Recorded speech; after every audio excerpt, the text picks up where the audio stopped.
Hi friend, তোমরা সবাই কেমন আছো? আশা করি ভালো আছো। আজকে আমি তোমাদের দেখাবো বাঁধাকপির আঁচকা পিঠা রেসিপি। তোমরা সবাই দেখতে থাকো। চলো তবে শুরু করা যাক। প্রথমে ভালো করে বাঁধাকপিগুলোকে এরকমভাবে কুচিয়ে নিতে হবে। তারপর গাজর কুচি করে নিতে হবে।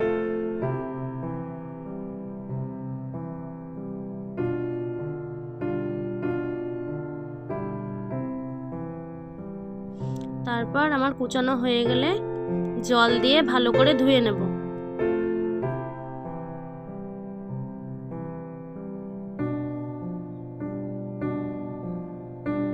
ধোয়া হয়ে গেছে আমার, তুলে নেব। তুলে আমি কড়াইয়ের মধ্যে দিয়ে দেব পরিমাণ মতো লবণ, হলুদ,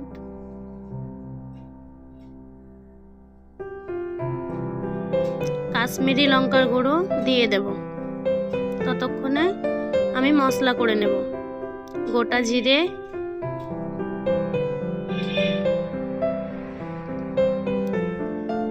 গোটা ধনে, কাঁচা পাকা লঙ্কা, কেটে রাখা আদা দিয়ে আমি মশলা করে নেব।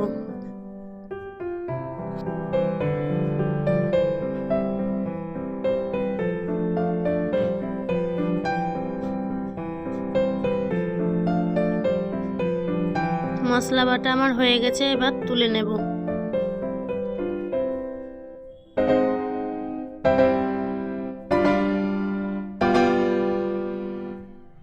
বেটে রাখা মশলাটা এবার বাঁধাকপির মধ্যে দিয়ে ভালো করে নাড়াচাড়া করে নেব। দেখুন জল ছেড়ে এসছে বাঁধাকপি।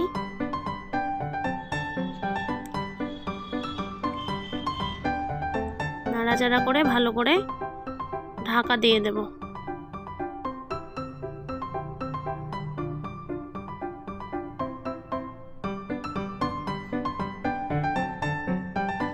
ঢাকা তুলে দেখে নেব সেদ্ধ হয়েছে কিনা।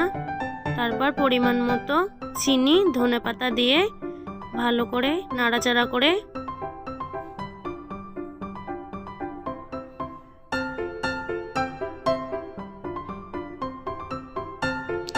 নামিয়ে নেব। এবার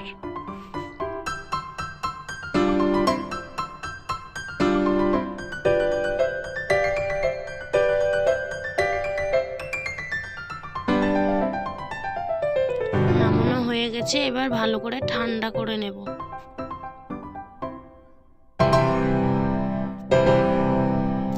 ভালো করে নাড়াচাড়া করে ঠান্ডা করে নেব।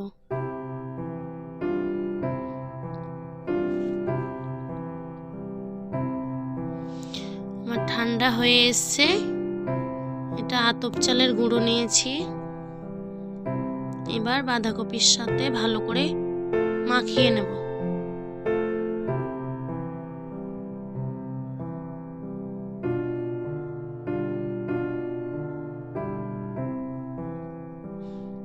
অল্প পরিমাণে লবণ দেব। এবার ভালো করে মাখিয়ে নেব। এরকম ভাবে ভালো করে চটকে মাখিয়ে নিতে হবে।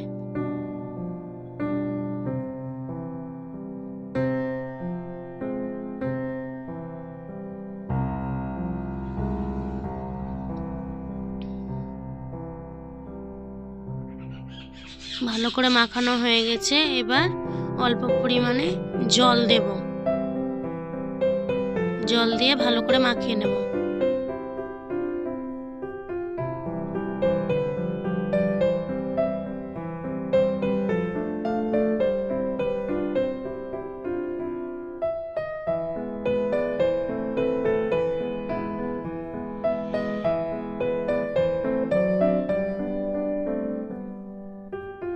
দেখুন আমার মাখানো হয়ে গেছে। এবার 15-20 মিনিট মতো ঢাকা দিয়ে রেখে দেব।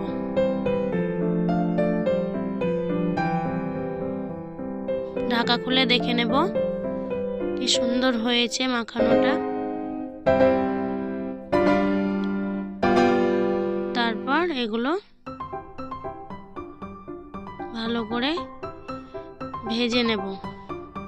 আমি বেগুনের বোঁটা নিয়েছি, ওর মধ্যে তেল মাখিয়ে নিয়েছি। এবার ভালো করে হাতের সাহায্যে এরকম ভাবে গোল গোল করে নেব। সাইডে সাদা তেল দিয়ে দেব।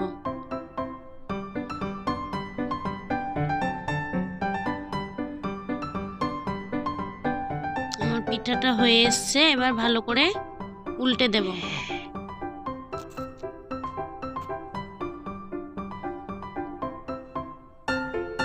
আবার অল্প একটু তেল দিয়ে দেব।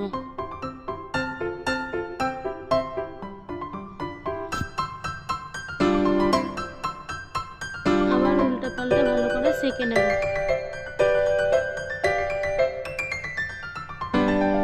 আমার হয়ে গেছে, দেখুন তুলে নিয়েছি।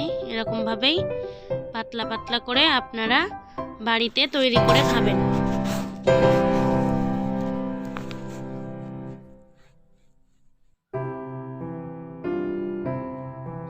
খুব সহজ পদ্ধতিতে তৈরি করা যাবে।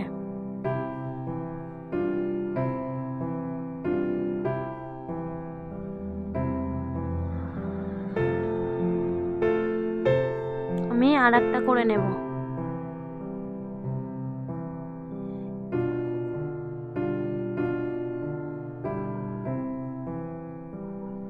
এটাও হয়ে এসছে, এবার নামিয়ে নেব উল্টে পাল্টে সেঁকে।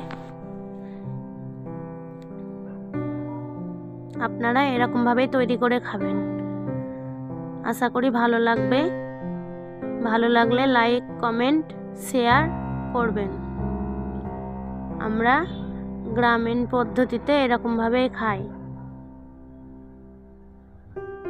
সাথে খেজুর গুড় দিয়ে গরম গরম খাবেন। বাড়িতে এরকম ভাবে করে খাবেন, খুব ভালো লাগবে।